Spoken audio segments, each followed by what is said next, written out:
What's up, everybody? This is Thorne here. I just wanted to do, this is going to be a short little video. This is sort of a meditation technique video. Something that, I don't know if it's really new, something I've sort of developed for myself, maybe my own little twist on it.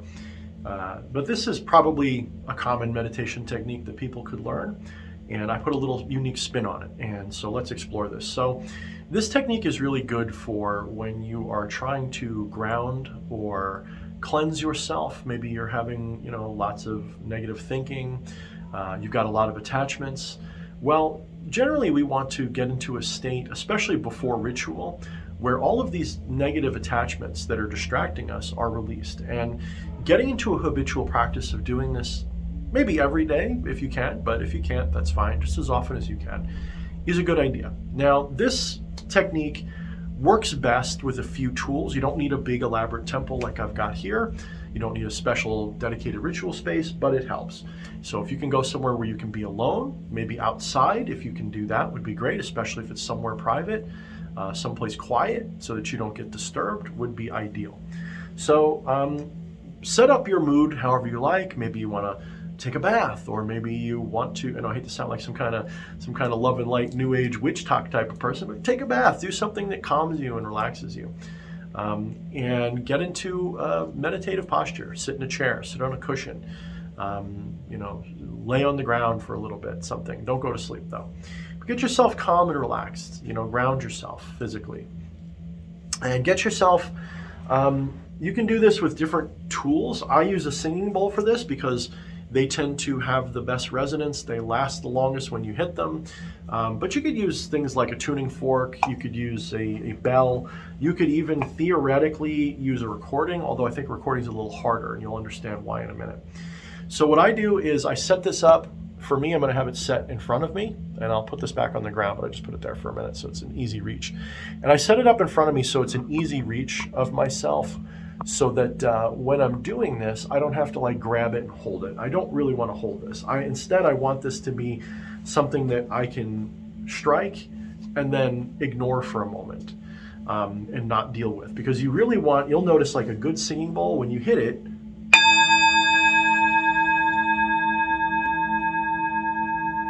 now hopefully this picks up the whole duration of it, but if not, I'll hold it up close. So maybe, I don't know if my headphones are picking this up or not.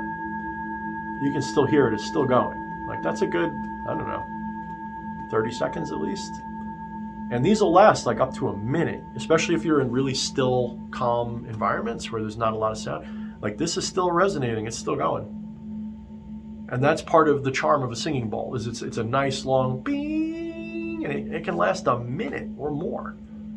And that's important for the meditation. So get something like that that will ring out and resonate for a good long time. All right, so get that in hand.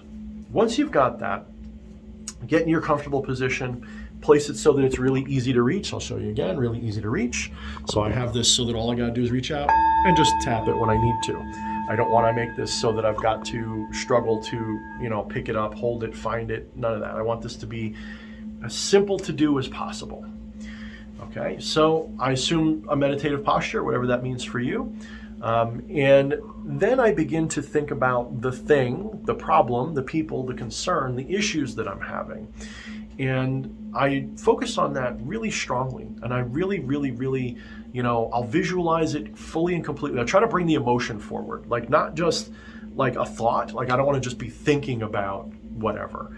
I want to really try to, so let's say I had a fight with my boss. I want to not necessarily relive the fight, but I want to take all the emotions of that fight, and I really want to bring them forward and just really get them so that I'm fully that's how I felt. And if possible, I want to get to the deeper intention and issue behind it. Am I upset because my boss insulted me, or am I upset because my boss is right?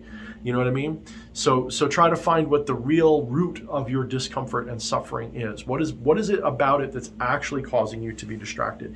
Is it, and attached? Is it because that they just pissed you off, or they broke up with you, or is there some deeper issue that you're not dealing with? Find out what that is if you can. If not, it's okay. If all you can figure out is that you're angry and that's good for you, then just hold on to that anger for a moment. So get that anger, okay?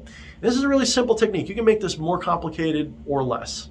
The simplest technique is, once you've got that fixated in your mind, take a deep breath. Just hold it and really visualize and just maintain that discomfort. And then when you reach like this crescendo, when you feel like you need to breathe out, tap the singing bowl, breathe out, and as you do so, visualize that thing leaving you and replace all of that thinking, all of that feeling with the sound of that gong.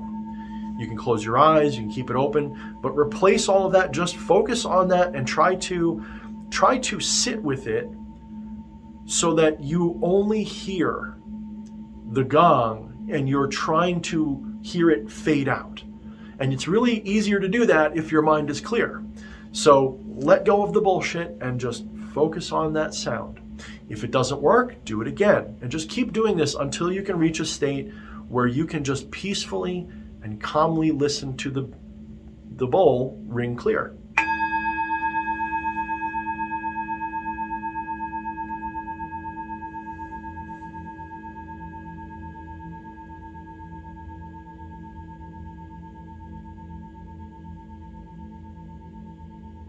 And just let the bell ring out so you don't hear anything. So that's the simplest version, and it works really, really well. That alone is enough. No, you don't have to make it any more complicated than that. But let's say you do want to make it more complicated than that. You can easily do that. And you can use this for a myriad of utilities in magic ritual. But let's say you want to, instead of just letting it go, which is fine, maybe you want to collect that energy and do something with it. Or maybe you want to intentionally get that energy and get rid of it. Maybe it's like a sludge that's like coating a chakra, basically. You know, maybe it's like, you know, almost like, because a chakra is almost like a fan or something. It's almost like sludge in a fan, like cleaning a fan off. So you might want to clear that out and get rid of it. Because don't make it into a shadow, by the way, by stuffing it somewhere. What you want to do is you just want to cleanse yourself of it. Let it go. It can come back when it needs to. If it's a real important thing, you can address it later. But especially right before ritual, you really need to get into a state of being able to let go of your attachments so that you can do the ritual work that you want to do or need to do. So let's say that's not enough for you, or you want to do something more with it. Maybe you want to feed the stone that you use for feeding shadows. Maybe you want to charge the shadow stone, or maybe you want to charge a curse. I mean, this is a great way to charge a curse. Get whatever you want to use for cursing. Maybe you've got your tag lock for your target. Maybe you've got some ritual you like to do and you want to charge it with negative energy. Well, here you go. This is a great thing to use. So what you want to do is, this whole thing is exactly the same, but we're going to add another step. When you're dwelling upon that feeling, when you bring that feeling and visualize it and you get it back into your heart, mind, and soul, and it's fully vivid again, what you want to do is you want to then charge a chi ball or psi ball with it. This is a thought form, but anybody who knows how to create one knows that you can feel it. It's not just something you visualize, although often it is. It's something you can viscerally feel. If you've ever done a psi ball, I don't have a video on. I might have one, but I did a class on it. So I did a class on psi balls. So maybe I'll do another one soon because those are really popular. You can literally feel it like a pressure, like a magnetic pressure between your hands. And normally it's just a container. There's nothing in it. It's just an orb. There's no intention in it. It's just like a glass ball, basically. But you can fill a psi ball with whatever you want, any kind of elemental or emotional energy you want. So what you can do is, while you're visualizing all this, visualize it somehow filling this ball. Whatever visualization or feeling works for you. Some people, what I do is I picture like the ball is like a crystal ball, and it's taking on the imagery of whatever is bothering me, and I just feel all of that draining out of me into it, and I maintain sensation of its pressure while I'm doing this, and I feel it getting harder and fuller and heavier, and I just put all of that into that ball. Now, what do you do with that ball? That's really up to you. You can really condense it down into a tiny little thing and put it in something, or throw it at something, or use it as a curse just by itself, or you can just cast it into the environment. Just goodbye.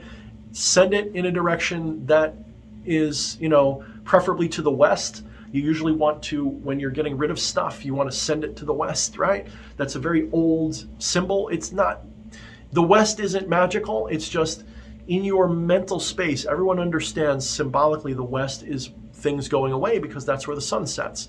So you're sending something away from you. Don't send it to the east unless it's something you want to come back to you. So send it to the west. Send this negativity into the western direction, okay? Or send it in a counterclockwise direction to the west. That's what I do in my ritual chamber. So I'll create this ball and I'll swirl it around into, I'll make it like a spinning little tornado, a little whirlwind, and I'll just send it out to the west, and it's gone. But you could just take this ball and just chuck it like a ball. You could also, I don't have one in hand, but you could take a piece of obsidian. Obsidians are great for purifying or containing negative energy in such a way that it doesn't bother people. It like locks it up, it stores it. And it doesn't, you know, it cleanses things this way. You could take a piece of obsidian, like a little cheap one you could get at the New Age store, it costs like $1. You could fill up a bag of them, and just anytime you want to do this, just charge that stone with all of that, create the psi ball or whatever, and charge all of that in there and just throw it, like keep it maybe in a bag, like a black bag so it doesn't get out, and then go for a walk in the woods in a place you don't normally go, and then close your eyes, turn around 3 times, and throw it somewhere in the distance so you can't see it and you don't know where it lands, and just let all of the negativity go with it. That's a big drawn out process. That's for things that are really bothering you. That's what that's for. But you can use this charged ball or charged crystal for anything you want. So once you've done that, once you've thrown it or charged your crystal or whatever, then do the same thing and then sit. Well, I didn't do it very good. There we go. Sit and listen to that sound. Follow the resonance down and replace whatever it was that bothered you with just the stillness of that sound. And as that sound fades, so too does your attachment to whatever it was. Do this with regularity and you will see results. And if you do this before ritual, your rituals will go off a lot better because you're not attached to whatever the hell it is. If it takes you an hour to prepare for a ritual by doing this, do it. Do it. Don't be half-assed. Spend the time and really center yourself. You know, a lot of people say, they'll write in a book, make sure you center yourself, cleanse yourself for a ritual. What does that actually mean? Oh, it means take a bath. No, it means way more than taking a bath. The taking a bath is meant to be a relaxation where you're letting go of all of the crap that is distracting you. All of the self-concerns or whatever. So anyway, guys, I think this short video was hopefully helpful to people. This is going to go in the Back to Basics 101 class videos, sort of. And I really recommend this to everybody. It doesn't matter what your skill level is. Anybody can do what I just described. And it will cost you at most the expense of a ringing gong or singing bell or singing bowl or whatever you're going to use. Like I said, recordings don't work as well because you want to, there's something powerful in the striking. There's something to that and letting it fade. If it's like pressing a button and hearing a tone, it's not about the sound, it's about how the sound fades out and how it lasts a good long time and how in a real environment with a real bell, it really lingers and you really got to follow it down and just silence yourself to hear it as it, because trust me, once it gets really quiet, if you're distracted with thoughts and bullshit like I am right now, you're not going to hear it get down to its low, like it's still going. It is still going. Like it's not, I don't know if this will pick it up. I can feel it. It is still going, okay? And I put my finger on it and the vibration stopped. It went for like a good long time and it was very quiet. But if you're still, if there's stillness in your heart, mind, and soul, you can feel that. You can hear it fade out. That is supremely powerful. That is such a great calming and relaxing and clearing technique. If you accompany that with other ritual purposes, yeah, you're going to have fun. All right, guys, that's it for this video. My name is D.H. Thorne. If you're new here, thank you for joining me. I hope you like, share, and subscribe these videos. This channel puts out at least one video a week, and I also put videos out on BitChute, often 24 hours early because YouTube is censorious and really crappy lately. So I'm trying to divert people away from it a little bit. So follow me on either platform. All the videos go up on both. But if you can, follow me on YouTube because it's good for the algorithms too. So anyway, guys, until next time, mind the shadows. This is DH Thorne. Check you later.